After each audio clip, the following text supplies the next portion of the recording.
Hey guys, CryptoDad here again. Thanks for joining me on the Saturday night live stream, live from Michigan, where you can throw out questions and I'll do my best to get them answered. We'll talk about crypto, we'll talk about the news, we'll talk about altcoins. Going to move some crypto around for you guys, and as always, I'll do my very best to get to your questions and see if we can't troubleshoot your problems here live. So welcome everybody. There's a lot of stuff I wanted to talk to you guys about tonight. So we'll kind of jump in. The market is could go either way. So that's why my main story is about whether or not we're going to hit that $150,000 per Bitcoin target this year. There's some analysis on both sides, whether yes or no, or where we're gonna, whether we're gonna go up from here or go back down from here. So it's always a toss-up. But I'm going to give you the article and the analysis so you can look into it and make your own decision.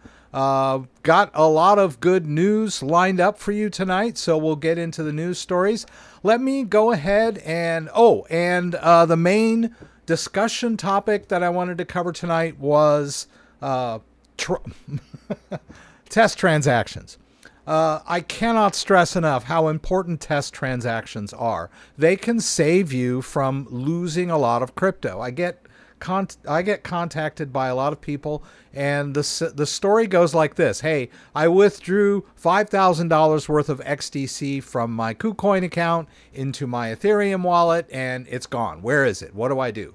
Or, you know, I withdrew Crazy Coin X from an exchange, some weird exchange based in Asia, some coin that's supposed to go to the moon. Tried to put it in my wallet.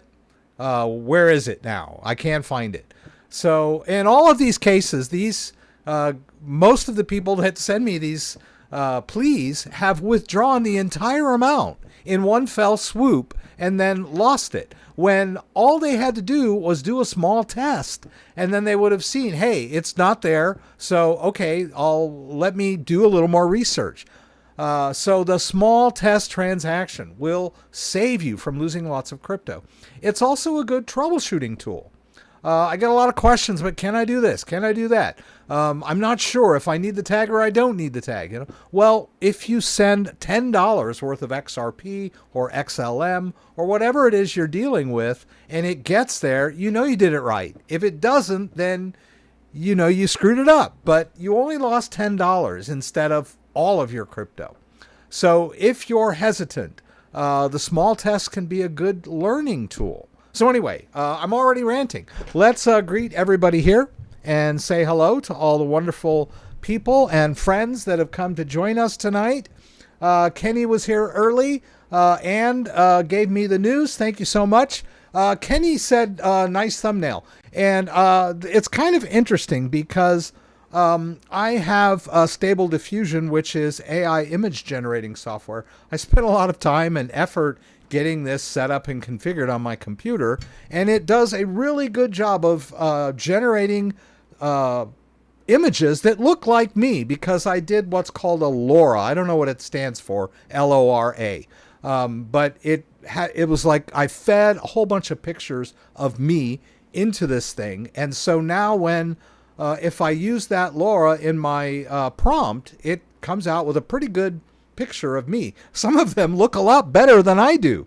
But I also figured out a way to do pretty decent thumbnails just by recording myself with my greeting camera and then just taking that into Adobe Premiere and looking at good screen caps. I'm not good at posing. I tried like taking pictures of myself, and that was just a bust. I'm never in the right position, but if I take video and then look for good screen caps, I get pretty decent images of myself.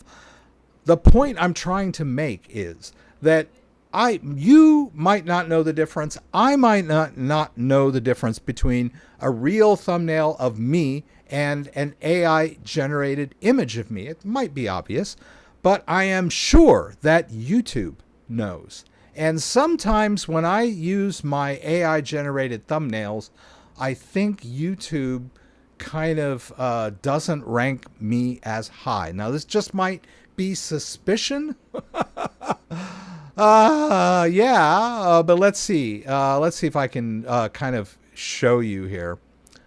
Yeah, I mean, if you look at, and you're going to see my views, it's no big deal. But okay, that's an obvious thumbnail, right? That's obvious. I mean, that's an obvious AI generated images. It's actually one of the best AI generated images of me ever. And I use it for all kinds of stuff because it looks really, it's a very good image. Let's see if I can find one that's kind of flaky. Let's look at some of my lives. I know we're getting off track. We're getting off track. See, I don't use them as often as I used to. Okay, here's one. Yeah, that's AI generated. You know, you may or may, my teeth are not that good. Anywho.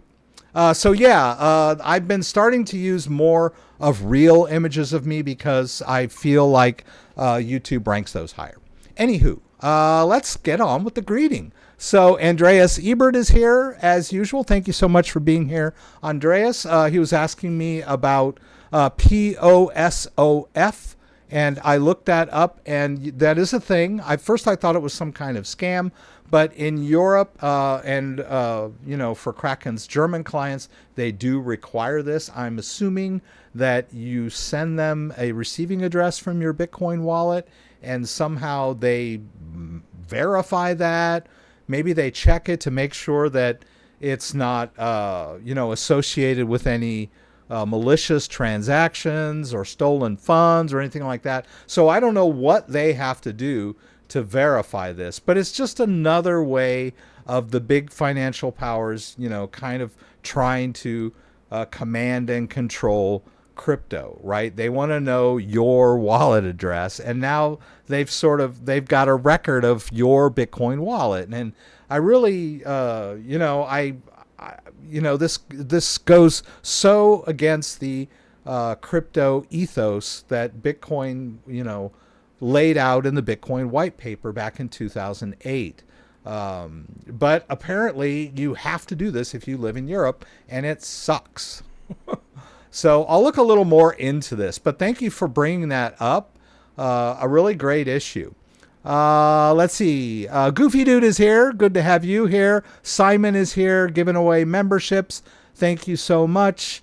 Let's see. Mr. Miski is here. Sunchips5 is here. Good to have you. Never seen you in before. So welcome. Hans Hannah 350 is here. Gregory Whelan is here. Let's see. Simona is here. E. Poston from Colorado. Fred McIntyre. Good to have you, Fred. Roland Kane. Good to have you, Roland. As always, it was a pleasure meeting you. I just want to know so much more about you. We should exchange emails. You've got my email. I don't know. I think you sent me an email, but yeah, such a great guy, Roland. Great meeting him. And we have a lot in common, right? Our families and everything. So it's so cool. Mark Dutch is here with the popcorn. Good stuff. Thanks, Gary. Paul is here. Good to have you, Paul. We've been going back and forth about some wallet issues. I'm glad I could be of help. PJ Playhouse, haven't seen you in a while. Good to have you here. Saw me on TikTok with an AI. Okay, we are here. Good to have you guys. Okay, so if you've never been in the live stream before, look down in the description. There's all kinds of goodies. And there's stuff I want to talk about. I don't know if I want to do this or the news. Let me talk about this stuff first. Tangem is giving a great discount for my checkout code. So you can see here that the CryptoDad checkout code will get you 20% off at Tangem. And I did a video of these. They were like, think of it as summer vacation. So I did a video on, being on the go, being on summer vacation, managing your crypto on the go. And I have to be honest with you, and I have brought my Ledger device with me on vacation before. And we went up to Traverse City back in 2020 or 2021, and I brought my Ledger device with me. I'm almost there driving, and I realized I forgot my USB cable to connect my device to my computer. So I had to go to a Best Buy in Traverse City to get that cable, right? So it was a prime example of, the advantage of using Tangem is no cables, no chargers, no nothing. And it's safe and secure and easy as pie. So as far as being on vacation, being, just carrying your crypto, not all your crypto, some of your crypto, right? You don't want to get mugged. Just like you don't carry your whole bank account around in your wallet, So, yeah, I mean, if you want to go on vacation with your crypto, the Tangem is a great option for that. So, yeah, Tangem is given a 20% CryptoDad discount. You can't go wrong on that. Also, Ledger Flex Solana. I have one here. I did a video on the Ledger Flex Solana edition. It's not in here. It's over here. Yeah, I did a whole video on this and claiming the Solana. And if we go into my Ledger Live, into my referral section, you can see that I am still waiting. One more day for my Solana, right? So I claimed $70 worth of Solana. I will say, though, however, that they're going in tiers. And the current tier is for a certain group of people that are some sort of team or business or whatever. They haven't released it to the general public yet. And when they do, I think the tier will go down even more. So these guys are getting 50. The first tier we're getting 70. I got 70 because I bought mine at the Solana Accelerate event in New York, which was awesome, and I met Roland. When they release it to the general public, it might be down to 30 or maybe even 20. I don't know. But it's a cool device. I love the design of it. And whatever free Solana you're going to get, you can't go wrong with a rebate. Also, I think even with the public release, they are still going to give you that custom folio included. So that's a good deal. So anywho, that. And still, Erin reminded me of this. You can still get a 20% discount on any Ledger device if you own a Ledger Nano S. Come on, guys. If you still have an old Ledger Nano S, it is time to upgrade. I won't go into that right now, but oh my gosh, please, I'm begging you, upgrade that old Ledger Nano S. You can get a 20% discount. All you got to do is connect it. This is not a scam. This is a Ledger URL, and Erin did it and it worked great for her. So, I wanted to cover those. And then also Engrave has a crypto security check. I think I put that in the description. Let's see, where are we here? Did I put that in there? Maybe I did, maybe I didn't. Let me just put that in the description so you guys can check that thing out. We might go through it tonight if I get a chance. I'll just put it here. Whatever. So you can see it. Right. Okay. So I got those out of the way. We'll hit the news here in just a minute. But I'm an old guy. I forget stuff. So I put a lot of stuff in my little agenda here. I wanted to thank Dan, our moderator, for the table. Dan worked at a company for many years, and when he left, he was offered one of their conference tables. And it's a beautiful, giant, 8-foot long conference table. I think it's 3 feet wide. It's much, much bigger than what I have here. Let's take a look. So these tables are just glorified card tables, right? They're pretty strong. But this one right here has got a lot of weight on it, and my desktop leans slightly. When you're looking at it from an angle from across the room, you can see that this table is kind of bowing. And I've always wanted to get a real high-end table. And Dan had this table. I don't know how long he had it. He had it several years. He told me, he wanted to get rid of it. And he was nice enough to bring it over on his truck and help me get it into the garage. And I will get it installed here, but yeah, I'm gonna have to tear the whole thing, everything down, have to move everything out of the way, vacuum the carpet, rearrange all the cables, make sure, just start fresh and get this table out and put Dan's table in. It's gonna be awesome. Thank you so much, Dan. I really, really, really appreciate it. It's like a dream come true. Also, I wanted to give a shout out to Erin. I don't know if you're watching or not, but Erin sent me an email and thanked me for some of the things that I covered in last week's live stream, kind of off the cuff. Some of them off the cuff. Some of them were in response to a question that someone asked. But she really encouraged me and made me feel like this really matters and that she gets a lot out of it. And it really helped me. Sometimes it's discouraging. I don't get as many views as like the top influencers, but Erin's email really did a lot and of encouragement. And I know that I've helped her over the years, and I'm hoping that all of you feel the same and that I help you. All right, so we covered the Tangem summer deal. We covered the Nano S Flex thing, and we're going to talk about Ledger Live Sync issues, but let's jump into the news. A lot of people jump in here because they want to hear the news, so let's talk about the news. Is Bitcoin price rally to 150K possible by year's end? That's the big question. Are we going to go higher? I mean, it's a little bit greedy because, hey, we just broke a new all-time high this year.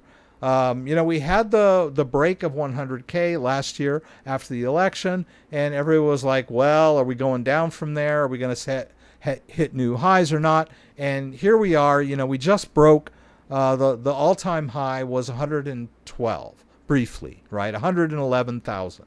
So that's not enough, right? I want more, right? Are we going to hit 150K this year or not? So this article talks about all kinds of charting and divergences and stuff I really don't understand. But there are some people that are claiming, based on the charts and this T, cup, and handle pattern, that we could, if we don't stay over a certain amount, and I think it's 100,800, we could drop down as far as 94K, 91K, or even lower, back down into the 60s, right? You're always hearing, and when you hear stuff like that, you're like, oh, please, no, but those are predictions. And so, we got to take a look at those and study them and maybe check them out and see, does it apply? Do you think, am I convinced by his argument? Am I not convinced by his argument? Right? 2021 Fractal suggests BTC won't hit 150,000 in 2025 based on some of these previous years' charting patterns, specifically the 2021 cycle, which really sucked.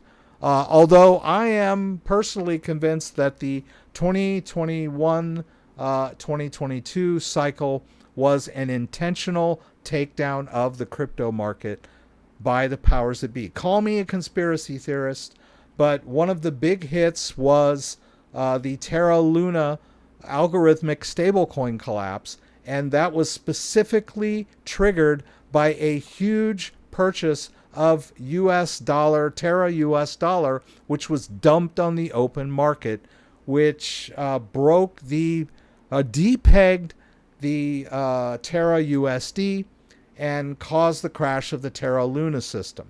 I am convinced that was deep pockets that were, really upset that the little guy was making 20% on his stablecoins.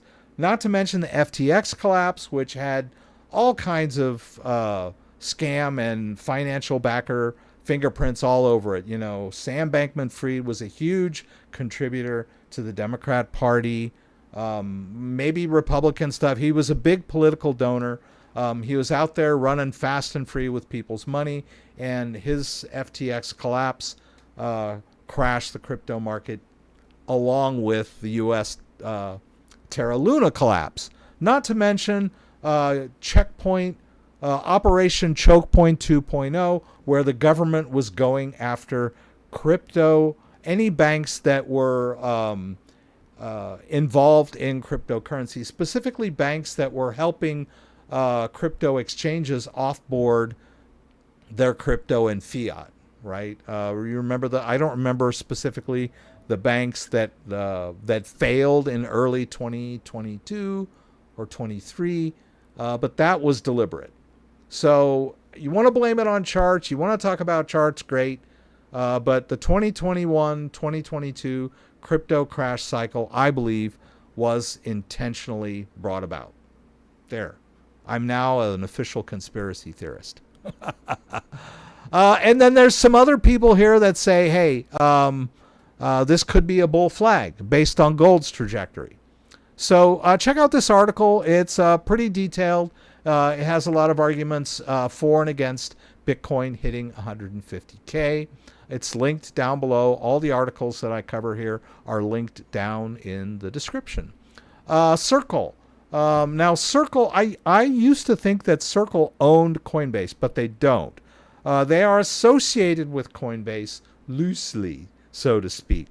But Circle is the company that basically owns and issues US dollar coin. You're familiar, if you know anything about stablecoins, US dollar coin is one of the big stablecoins in the US. Tether being the competitor. If we look at the crypto market cap, let's see if we can do that. Not bills, we want price charts. There we go. Let's look at CoinGecko. So we've got Bitcoin, our largest cryptocurrency by market cap. We have Ethereum, which is number 2 by market cap. Let's bring this up a tad. And then we have number 3 is Tether, which is a stable coin that is pegged to the price of the US dollar. And it is backed by cash and treasuries, mostly US treasuries, but maybe other types of bonds too, sovereign debt, whatever you want to call it. So that is a huge piece of the crypto market, right? And then we've got XRP at number 4, BNB coin, which is Binance's native coin, Solana at number 6, and then we've got US dollar coin at number 7, which is the big competitor to US Tether. US Tether's kind of flaky. If you're in the US, you're much better off using US dollar coin, especially if you have a Coinbase account. It's a lot cheaper to use it. I don't know. Tether is an ERC20 token on the Ethereum blockchain. So when you trade with Tether, you do incur Ethereum gas fees. So US dollar coin is a lot more streamlined, faster, works on several blockchains. It's also on the Ethereum blockchain, but it's on the Base blockchain. So it's on a lot of blockchains. If we look at it here, you can see that US dollar coin is on a lot of the blockchains out there. A lot of the blockchains have their own native US dollar coin stablecoin, right? Tron, Base, and Polygon being an Avalanche, and Solana all run a version of US dollar coin. So that's Circle. They own and issue and back US dollar coin, and they are now a publicly traded company that just debuted on the New York Stock Exchange this week. Broke expectations. Stablecoins are big. They are here to stay, guys.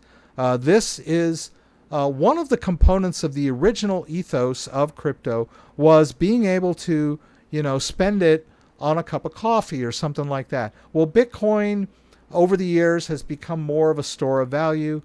It's not really practical to spend Bitcoin on a cup of coffee. Also, the way that the U.S. government taxes Bitcoin transactions currently, it's treated as a taxable transaction. When you spend Bitcoin, you have to, pay capital gains taxes or losses on, and that's ridiculous. I don't know that they do that on stablecoins. I think that's what the stablecoin bill is trying to prevent. Yeah, so it's stablecoins are sort of giving us the what we all wanted in crypto, right? Being able to spend cheaply and efficiently. across the room or across the world with equal ease, with low fees and fast transaction times, right? So we're seeing that with stablecoins now. So very interesting, all right? Now, the bromance is over, so to speak. I don't know, if this is a real thing or it's not. I'm assuming it's a real thing, right? They're both big personalities. Elon was brought in the early months of the Trump administration to run the DOGE program to cut out government waste. They went in and tried to cut corners in a lot of these agencies, lay off people that were not really making a difference, or were just sitting around or whatever. He was in there trying to save money, and he went in there with, instead of scissors, it was a machete, and supposedly saved a whole bunch of money by increasing the efficiency of all these government agencies. And then after he left to get back to business, he kind of suddenly decided that the big beautiful bill was wasteful, was basically spending more money and creating more debt than Doge had saved. And so he's frustrated. He talked bad about the BBB bill. And Trump wasn't too happy, and now they're exchanging public insults on social media. So it's been, get your popcorn. But this article kind of focuses on whether or not Elon Musk should turn to Bitcoin, right? Because Trump has threatened to go after his subsidies and maybe somehow seize some of the money in his companies. I don't know if he said that explicitly. I don't want to put words in anybody's mouth. But this article talks about that someone, Samson Mao, is suggesting that Elon go full tilt on Bitcoin. If you remember, it was back in 2020 and early 2021. I think it was early 2021 when Elon Musk declared suddenly that Tesla had just bought a bunch of Bitcoin, and that they were going to accept Bitcoin in payment for Teslas. And that was like the trigger for the entire bull market of 2021. I really got kind of tired of Elon Musk dragging or driving the crypto market, right? Elon Musk does this, the crypto market goes up. Elon Musk said that, the crypto market goes down. I was like, can we just get Elon Musk out of the crypto market? But now he's not really driving crypto prices like he did back then. But who knows? If he decides to go back to accepting Bitcoin for Teslas and converting a lot of the Tesla Treasury to Bitcoin, that could be really big for Bitcoin like it was back in 2021. So we'll see. Interesting article, right? And let's see where we at now. Winklevoss are submitting an IPO for their Gemini cryptocurrency exchange. Their Gemini has been around forever, on par with Coinbase and Kraken, and now they're looking to go public. So maybe this is the era of crypto companies going public, now that they seem to have been sheltered, are now being sheltered by the government, right? The government has taken the crypto industry under its wing. So we'll see. This is just another big potential IPO. Yeah, pretty interesting. Let's see. How's our money doing, right? How is our economy doing? This is somewhat worrisome. It's not a very in-depth article. Kenny gave it to me, but it is really interesting that the government has suddenly bought 10, I thought this was trillion, but it's billions, 10 billion in U.S. Treasury bonds were bought back by the U.S. Treasury. It designed to repurchase securities maturing between July 5th, 2025 and May 31st, 2027, which will kind of save them money on paying out the dividends on these bonds, right? And there was talk earlier about the economy.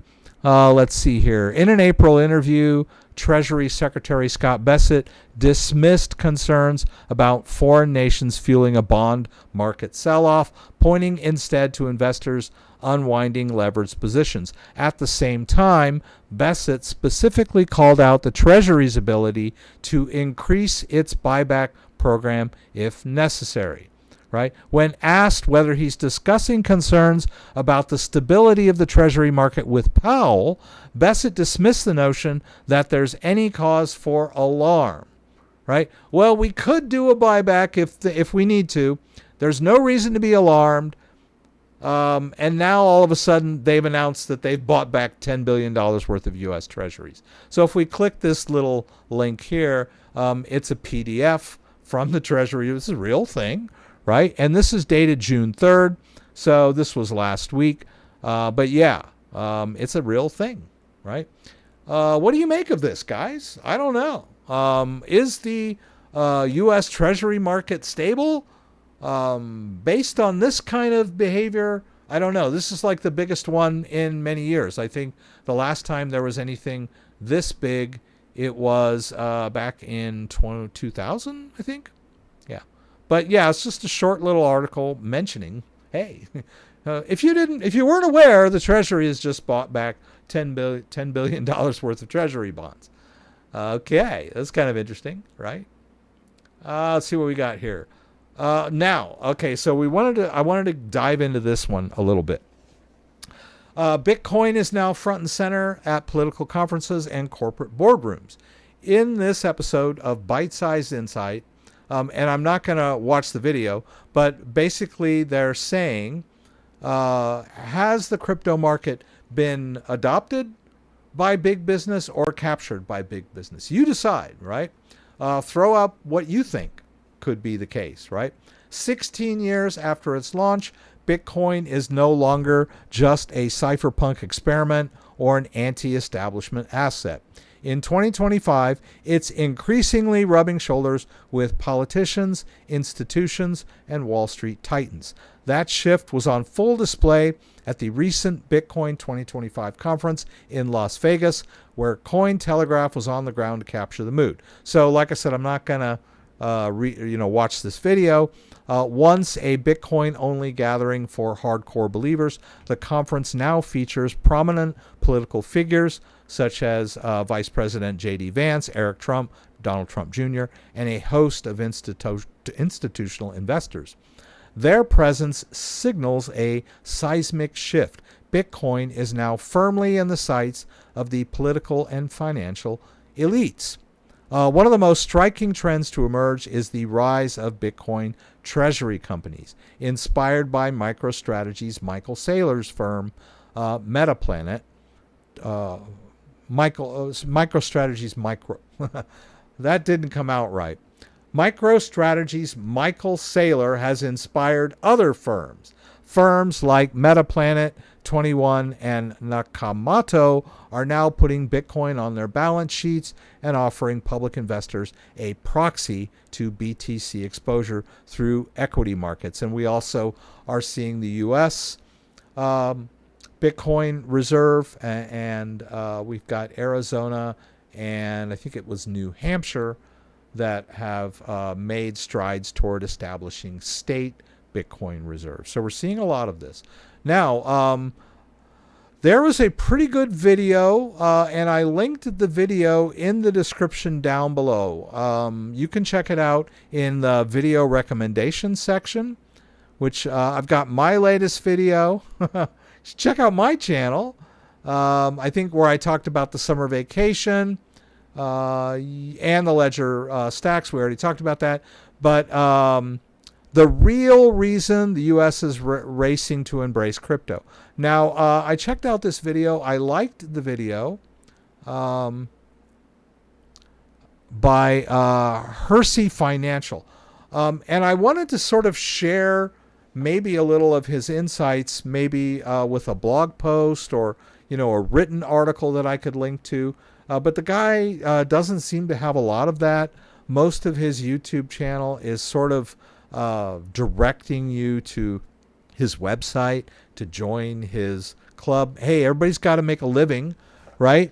So I don't know exactly what his whole thing is all about, but I liked this video, and his contention in this video was that the stablecoin bill is a way to prop up U.S. Treasuries, because they're stipulating in the stablecoin bill that stablecoin companies like USD or Circle and Tether back their stablecoin with U.S. Treasuries, right? So here, this is basically just the same old Ponzi financial system, on steroids, right? So that's his contention. But one thing that he does say in the video is that Bitcoin is immune from that. If you're going to, invest in the crypto market, stick with Bitcoin. I'm not sure what his take on XRP and some other altcoins are.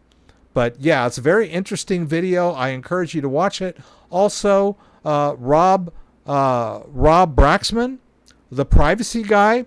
I really admire this guy. He's got awesome content.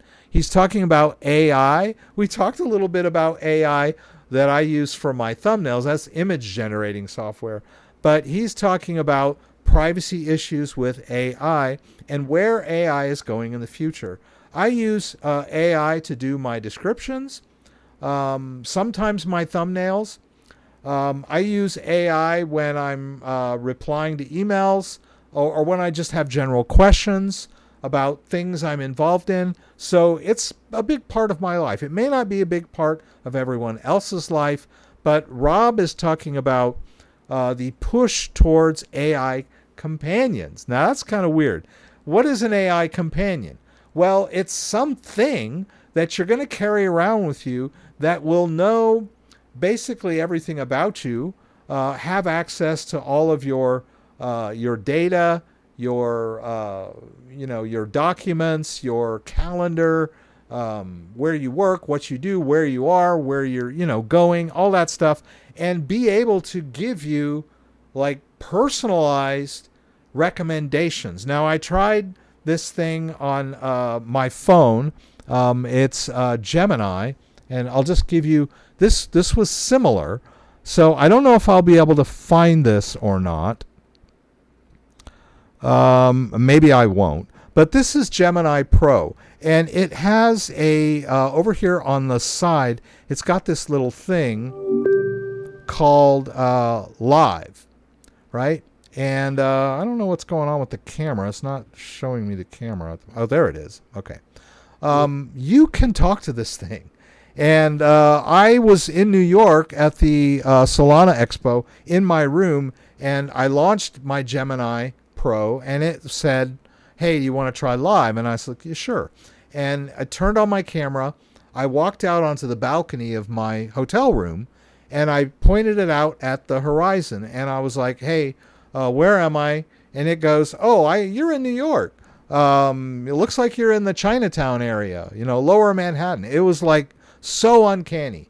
And then it said, well, what do you want to do? And I was like, hey, well, I want to go see the bull, the financial district, Wall Street Bull. And it said, oh, just go down to Canal Street and take the 4 train down to Greenboro. And the bull is like a few, not too far from there. So that's an example of an AI companion. Now, this basically was using my phone. But his contention here is that we all have Fourth Amendment rights, right? So no one can access me and the data in my head unless without violating my Fourth Amendment rights or respecting my Fourth Amendment rights.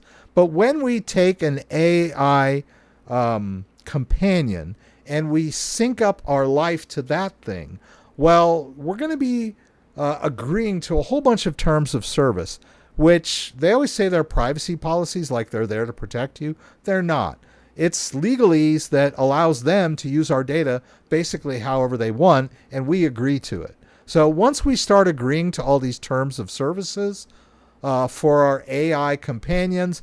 Now, all of that data, which is basically us, can be accessed by companies and the government without violating the Fourth Amendment, because that data, if we're giving it out and signing these terms of service agreements that release all of our rights to that data, we're suddenly now we are completely searchable by anybody that wants to, right? So we've basically given up our Fourth Amendment rights. So awesome video. All right, so I've talked enough about AI, but I did want to share those videos with you. This is some cool stuff. Now let's talk about some of the stuff on my agenda. But let me check to make sure. I don't see a whole bunch of questions. Maybe I've lost you guys. I don't know. G Luna is here. Andreas Ebert is here. I have to deal with it. I want to use crypto in my own wallet. Hi, what is a safe way to take my crypto from Ledger Live? Jorge, you want to take your crypto from Ledger Live and put it where? In another wallet? You can transfer it to a different wallet, but I'm assuming if you're using Ledger Live, you have some experience with transferring that crypto from an exchange, unless you use Ledger Live's tool to actually do a buy, like using MoonPay or something like that. And so your question is, how do I get my crypto out of Ledger Live? It's a wallet. All you have to do is transfer, right? So just go into your wallet and hit send and send it somewhere. I hope I'm not oversimplifying what you're asking me, but that would be, But Ledger Live has its pros and cons, but it is a self-custody wallet. So I wouldn't know why you would want to put it somewhere that you feel is more safe. You can use third-party wallets, but using a hardware device is still far and away the safest and most secure way of storing your crypto. So I don't know if you're suspicious of Ledger Live or Ledger devices. I mean, by all means, if you don't trust Ledger, get another hardware wallet, but don't go to a hot wallet or an exchange. I hear a lot of people, I don't trust Ledger, I'm going to put everything on Coinbase. Well, Coinbase can be subject to government whims, business whims. They could seize your crypto, lock you out of your account.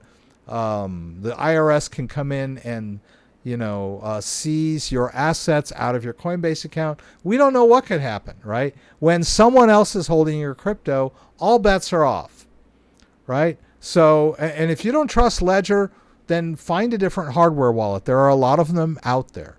You've got Tangem, you've got Treasury. There's a lot of hardware wallet companies out there. But it's always going to boil. If you're paranoid about Ledger, you'll find a reason to be paranoid of the next hardware wallet, won't you? So I think maybe do a little research and realize that Ledger is a good, safe, and secure place to store your crypto assets. If you're worried about somebody seizing your assets, maybe use a passphrase, be a little more advanced about it. I don't know, yeah. Interesting question though. Okay, G Luna is here and agrees with me. I'm ranting. Truth teller. Yeah, okay, so let's talk about some Ledger issues. Well, as you can see up here in the right corner, my Ledger Live is synced. But let's see if when I launch Ledger Live, if it's going to be synced from the get-go. It probably will be. It's like, okay, look, there, that is right there. Synchronization error, okay? Now, if I haven't launched Ledger Live in a day or so, when I hover over this, it's going to show me 10 accounts that aren't synchronized. And I get a lot of questions about this. And they're worried. I had someone, bless her heart, she was like, should I delete all my accounts and re-add them into Ledger Live? And I was kind of like, no, this is not a huge issue. Some people seem to think that this affects their crypto. This does not affect your crypto in any way or form. It is simply Ledger telling you that it is having trouble syncing to the pricing APIs that it uses to get you the current pricing information for your crypto. So it might affect your portfolio balance, your current dollar value of your crypto, but it has nothing to do with whether or not your crypto is in your wallet, right? Your crypto is in your wallet. I've got 0.076 Bitcoin. That does not change. It doesn't matter whether Ledger Live is synced or not, right? This is just, a little minor annoyance that you might see. And if you hit refresh enough, it will eventually sync up and that will go away. There, boom, it's gone, right? So don't worry about it. It doesn't mean there's something wrong with your wallet or that you're about to lose your crypto or any other paranoid fantasy that people have about their crypto. People are just like so superstitious about their crypto. A little education will take you a long way. So the synchronization is just pricing API. It's having trouble connecting to the XRP blockchain right now. That could be an XRP issue. I don't know. But it's not a big deal, right? It's just trying to get the current price, dollar pricing, which is not, If Ledger Live won't sync, you can always transfer your crypto to an exchange and get fair market value for your cryptocurrency. So whether or not Ledger knows the current dollar value of your crypto is not a big deal. There, I said it. Let's see, what else? I wanted to, Ledger Live password issues. I get this one a lot. Ledger Live, you'll notice when I launch Ledger Live, there's no password, right? So I just quit and relaunched. It doesn't ask me for a password. That's because the default installation of Ledger Live no longer compels you to create a password. Now, in the old days, it did, right? There's this thing called password lock, right? And if I turn it on, it wants me to set a password. All right?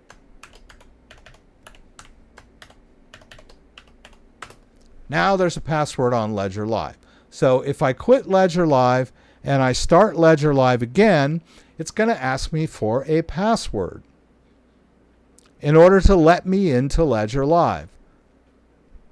There, right?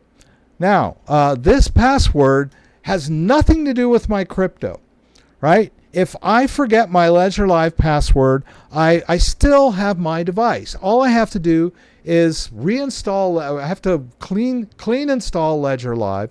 I've got lots of videos on how to do this, and then sync up to all of your accounts. So this does not lock you out of your crypto. It locks you out of Ledger Live if you forget it. The problem with this password in Ledger Live, it is not like the password to your Coinbase account or the password to your Facebook or your Twitter. You can't say, ooh, I forgot my password and send a reset email to Ledger because this is a local password. So if you forget this password, there's nobody can help you with this, right? The only way to get around if you forget your Ledger Live password is to uninstall Ledger Live. You have to go into the preferences folder and delete your Ledger Live preferences. It's not that big of a deal, but for most people, it's kind of a hassle. And so that's why there were like thousands of people calling Ledger every day. I can't get my crypto. I forgot my Ledger Live password. Please help me. And they're like, we can't help you with that. That's your responsibility. And so finally, Ledger was like, you know what? This is just causing so much grief. We're not going to compel people to use this password feature by default.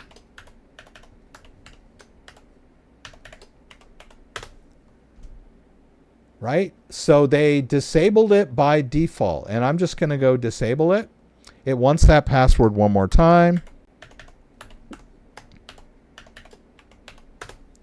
Boom. Now it's gone. And now there's no password on Ledger Live. The only thing that password is protecting is someone seeing your Ledger Live portfolio if they already have access to your computer. So if you've got your computer on and you're just like, don't have a password on your computer, and you leave your doors unlocked, and your friends and your neighbors and your siblings and your parents are coming in, or your kids are coming in and they have full access to your computer, yeah, they can launch your ledger live and see your balances. So you might not want that, right?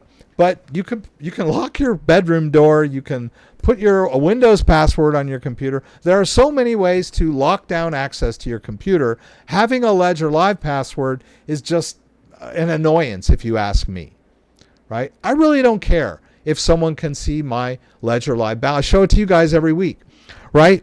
The device controls the crypto. So there is no way that anybody can come in and get in front of your Ledger Live and withdraw your crypto unless they have your device and know your PIN, right? So the password does not prevent anyone from, what am I trying to say? The password only protects, people from seeing your Ledger Live. It doesn't protect your crypto. It just protects like people viewing your Ledger Live. So it's really like you don't really need it, right? Because your crypto is safe and sound, protected by your device. Your private key is on your device. No one can withdraw your crypto unless they have the device and know your PIN. And I'm assuming you unplug your device and hide it when you're not around. I would hope you do. So don't leave your device connected and your device unlocked if you don't want someone to steal your crypto. But yeah, that Ledger Live password has been a source of confusion and frustration for many people over the years, and so Ledger finally decided that we're just not going to enable it by default anymore. But if you're really paranoid and you don't want your evil stepsister or your evil twin to be able to see your latest crypto balance, then by all means, enable the password. I'm assuming your evil twin uses your computer because you guys can't afford two computers. So, but you don't want them seeing your Ledger Live balance, so put your password on, right? I really don't care. No one uses my computer except me. And I don't care if my kids or my wife sees my crypto balance, right? So let's see, where are we? Which is better, Ledger or Tangem? They both have their pros and cons, right? I talked earlier about how portable and simple to use the Tangem wallet is, right? And we talked about that, there's a special right now. I'll plug it again, right? CryptoDad checkout code gets you 20% on Tangem. It's a card. I use Tangem all the time. I love Tangem. Right? It's very portable, but the Ledger is a little more advanced and flexible, supports more third-party wallets. There's just pros and cons, right? But I can't just tell you which is better. It just depends on who you are, what your needs are, what your level of expertise is. I get that a lot of somebody that's totally new to crypto. They're like, what's the best wallet? I'm like, well, that's a personal question for you. That's not for me to decide what the best wallet is for you. I get a lot of people, they're like, oh, I want the most secure wallet in the world. And then they go and they buy a cold card, or they buy, an air-gapped wallet, and then they manage to get some crypto in there. And then, a month later, they forgot everything they did because it's so friggin' complicated. And now they can't access their crypto. Is your crypto safe? Well, yeah, it's safe and secure in that wallet, but you don't have any access to it because it was too complicated for you to use. Seen that a lot. So buy a wallet that you can figure out how to use. That's the best wallet for you. And if you're a little more advanced, or if you've been using Tangem and you like it, but you want to take something a little more complicated, then maybe go with Ledger or Trezor. Right. Ledger and Trezor were the first ones around for many years. How do you sell altcoins from Ledger Live so they go straight to the bank? I don't want to transfer them to a crypto exchange and sell them because I do not trust them. Ricky Romero, you got to trust somebody if you want to sell your crypto. unfortunately. If you decide you want to buy and sell your crypto directly from Ledger Live and go right into your bank, I hate to disappoint you, but that's not possible, right? Your crypto wallet does not interface with your bank. And if you don't trust cryptocurrency exchanges, why in God's name do you trust banks?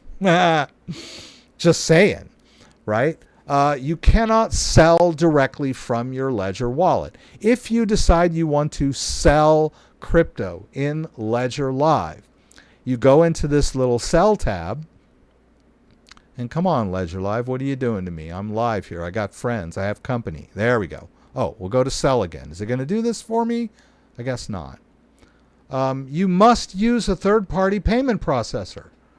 So MoonPay. My God, why is it taking so long? I don't understand. All right, I'm going to rant and rave here. You have to trust Coinify or MoonPay, and in order to use these services in your Ledger Live Sell interface, you have to sign up. You have to show them your ID. You have to do KYC. You might have to take a selfie, give them your social security number. So you're going to have to trust somebody. I would much prefer to use Coinbase, Kraken, or Gemini, which are above-the-board US-based exchanges, rather than MoonPay or Coinify, which are European-based, and my bank doesn't trust them. So there is no way to directly sell crypto out of a crypto wallet.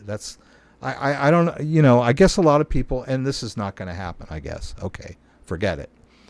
Usually when you go to the buy and sell and you go over here to sell, you get a new menu. I don't know what's going on tonight. Ledger Live is not cooperating with me, right? Now, if you want to do swaps, you can do that. That's sort of, let's see. There's a little bit of Ethereum in here. Come on now. I thought I just did this. Ethereum STAX. Okay. I don't know what's going on with my Ledger Live, but it is not functioning tonight. I don't know if it's an internet thing or whatever. You guys can still hear me, right? I'm still online. I don't know what's going on with... I don't use this stuff in Ledger Live. I don't, because these are third-party payment processors. Or you're using... I wish this would pull up, but it will not. Okay, it's just not going to cooperate with me. Sorry, I don't know what's going on. It's just maybe there's too much traffic. Okay, I got it. It's finally working. Okay, there. All right, so I got my Bitcoin. Let's say I want to sell my Bitcoin, right? There, Transact and MoonPay. So you're going to have to trust these guys if you want to sell your Bitcoin directly to your bank, right? There is no such thing as sending crypto from your wallet to your bank. Maybe if Jamie Dimon has his way and your Chase Bank will allow you to custody crypto, they might accept a straight up Bitcoin transfer, but they don't do it right now. You cannot send Bitcoin directly to your bank. You have to use some kind of intermediary, whether it's a cryptocurrency exchange or within Ledger Live, MoonPay or Transact, right? So trusting Transact or MoonPay, I'd rather trust Coinbase. I've been using them for years. A lot of paranoia in crypto. I'm not bagging on you, Ricky. I get it, right? I don't trust banks. I don't trust doctors. I don't trust the government. But we live in the world. The world is thus. We have to deal with life within the frameworks of reality. And in that reality, we got to trust banks if we want to cash our crypto out. Or we got to trust some intermediary. I choose to trust Coinbase. You don't. I get it. But if you don't trust Coinbase or Kraken or Gemini or Binance or whatever, you're going to have to trust Transact or MoonPay.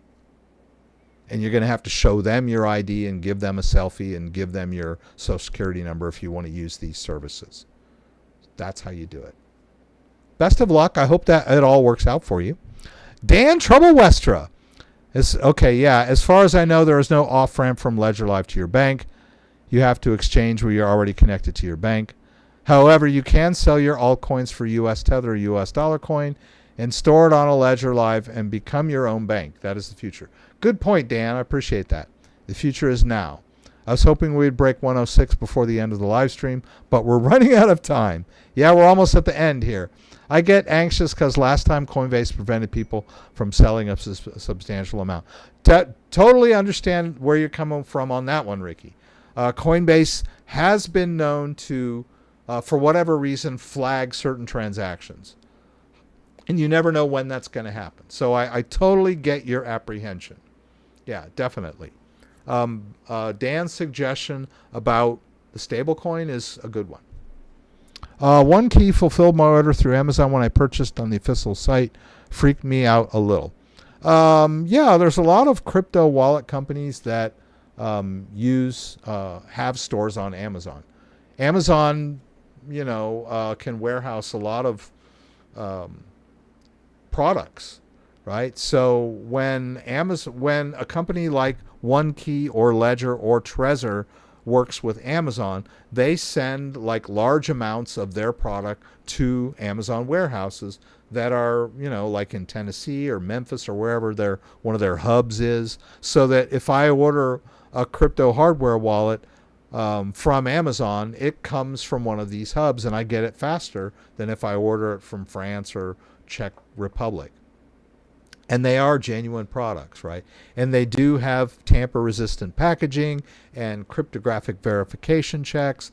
There's no reason why, it's not risky to buy crypto hardware wallets from Amazon or, maybe not on eBay. But there's a lot of like paranoid people out there on, influencers that will tell you that you shouldn't buy hardware wallets from third parties.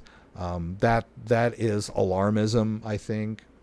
The cryptographic hardware check should be enough to convince you that you have a genuine device that has not been tampered with. That's why they have them. Let's see. Yeah, so OneKey, Trezor, Bitcoin. I'm sorry. Trezor, Ledger, Tangem, I think, all have a presence on Amazon. Although, don't ever... If you buy on eBay or whatever and you get a wallet and it already has a seed phrase and it already has a PIN, that's a sign of alarm. And if you really don't know what you're doing, in order to avoid, getting scammed like that, like a pre-configured system that, they'll be able to steal from you because they've already set it up and they've tricked you into just using that configuration, you might be better off going straight from the manufacturer. But if you know what you're doing and you watch my videos on how to set up hardware wallets, there's really no reason not to buy a wallet using Amazon. Is Amazon going to be selling, tampered with wallets? I went through this whole spiel about a year ago about all of what a wallet tampering in the supply chain would entail. It was like Mission Impossible, guys breaking into warehouses on wires and like going into pallets full of hardware wallets and somehow tampering with them in the dark of night, avoiding security cameras. And that's like spy stuff. That is not your biggest threat. Your biggest threat is giving up your seed phrase to a scammer that asks you for it, right? I don't know. I don't know if you ever saw Equilibrium with Christian Bale. Such an awesome movie. At the very end, he's going to meet the big boss or whatever, and they're like, you need to give us your sword, cleric. Gives up his sword, he goes in there, and then the guy comes up and he goes, what is the easiest way to disarm a cleric? And then the guy leans over and says, you ask him for it, and so that's it, right? They just asked him to give up his sword and he did. So same with crypto, right? The biggest threat, the easiest way to steal someone's crypto is to ask them for it. It's like, hey, give me your seed phrase. I'll help you out. your crypto's in danger. You better give me your seed phrase. That's a scam, dude.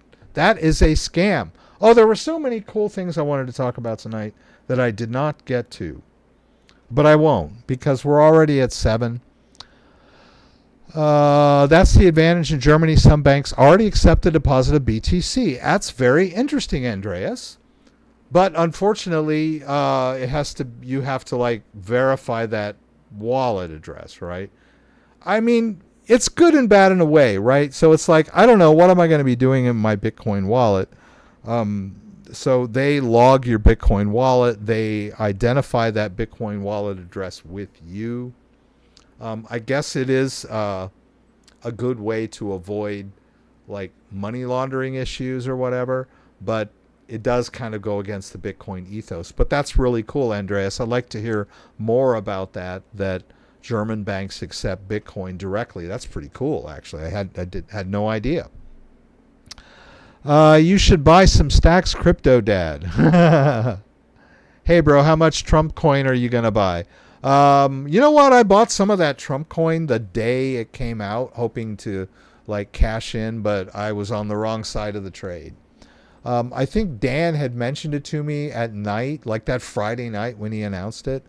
I think if I'd have bought some right then, I think it was around 12 or $14 on Friday night when he announced it.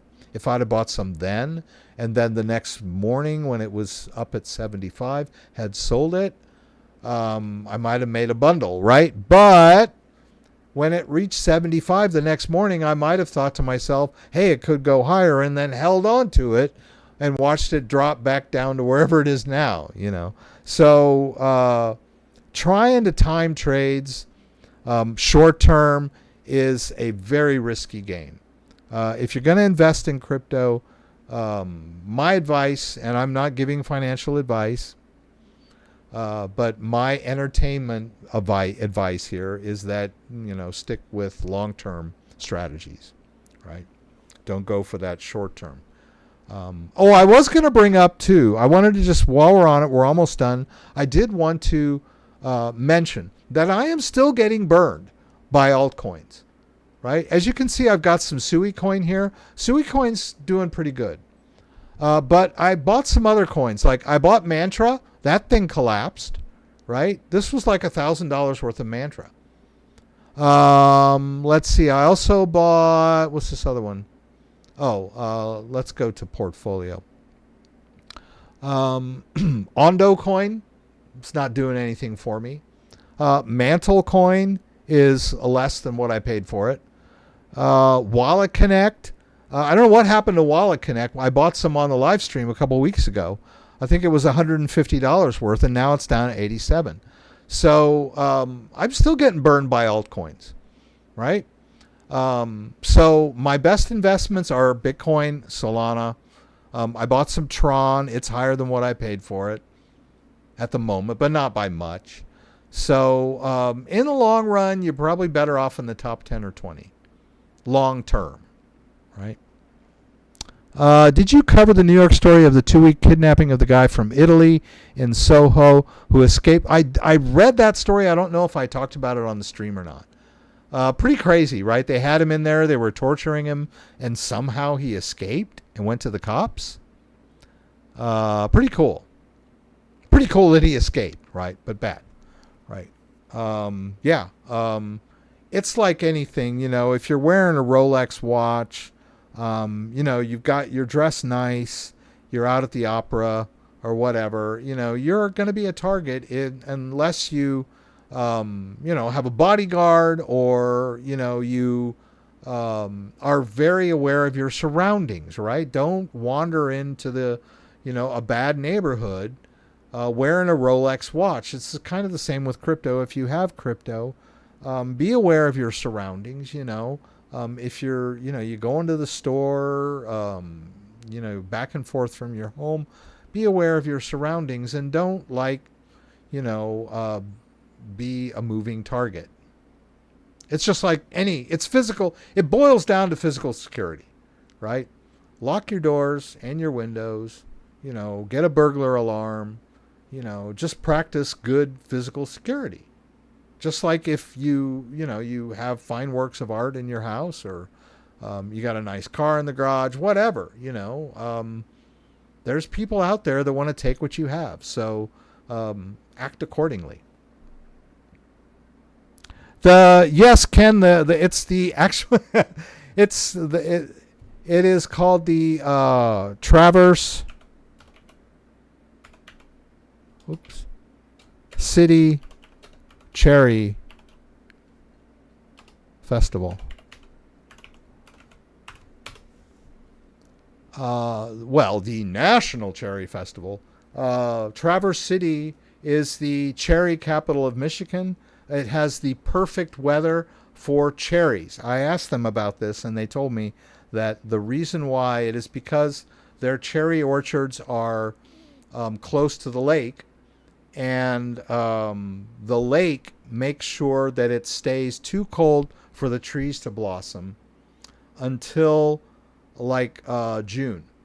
Because if a cherry orchard is further away from the lake, and the cherries are going to start to blossom in like April, March or April, and then there'll be another freeze and they'll destroy them, right? So the perfect cherry weather is, northern Michigan, close to the lakes, so that it stays cold long enough to prevent the cherry trees from blossoming until May or June.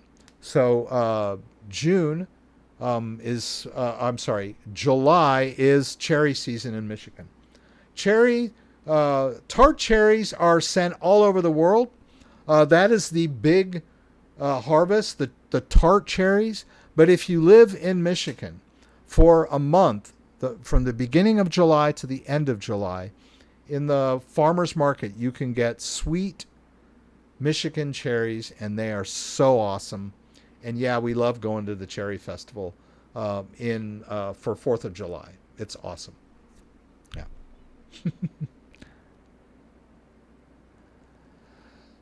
Yeah, Ken, also, I also shared this video. It's in the link here, The Real Reason U.S. is Racing to Embrace Crypto, which kind of talks about stablecoin market propping up U.S. Treasuries. You might want to, if you're interested in that subject, check out that link in the video here, in my video recommendations, The Real Reason the U.S. is Racing to Embrace Crypto. I found this video quite informative, so you might want to check it out. All right, guys, I'm going to sign out for this week. I want to thank everyone for being here. Let's see what we got here. I know this thing is like not really... Yeah, you can still see behind my green screen a little bit. But anyway, we do this every week. I want to thank you guys every week, 6 p.m. Eastern Standard. Join me for the live stream from Michigan, where you can throw out questions, and I'll do my best to get them answered. I hope you enjoyed it tonight. Hope to see you again next week. If you like this video, give me a thumbs up. If you'd like to subscribe to the channel, I would appreciate it. When you subscribe, there's a little bell that you can click that will allow you to be alerted whenever I post new content. Hope to see you guys again. I really appreciate you being here. Thank you, Dan, for the table. Thank you, Erin, for the words of encouragement. Thank you, Kenny, for the news. Thank you, Dan, for moderating tonight, although he signed in on his non-moderator account, but that's fine. Didn't have too many trolls in here tonight. Thank you, all the regulars. Thank you, Dustin and Shadow, for gifting memberships. Always a cool thing for you to do. I really appreciate it, and helps me help support the channel. And I guess that's it, guys. I will see you again next week. Thank you so much for being here. Have a wonderful weekend wherever you are. And thanks for letting me know about how things work in Germany, Andreas, with crypto exchanges. Very enlightening. Talk to you guys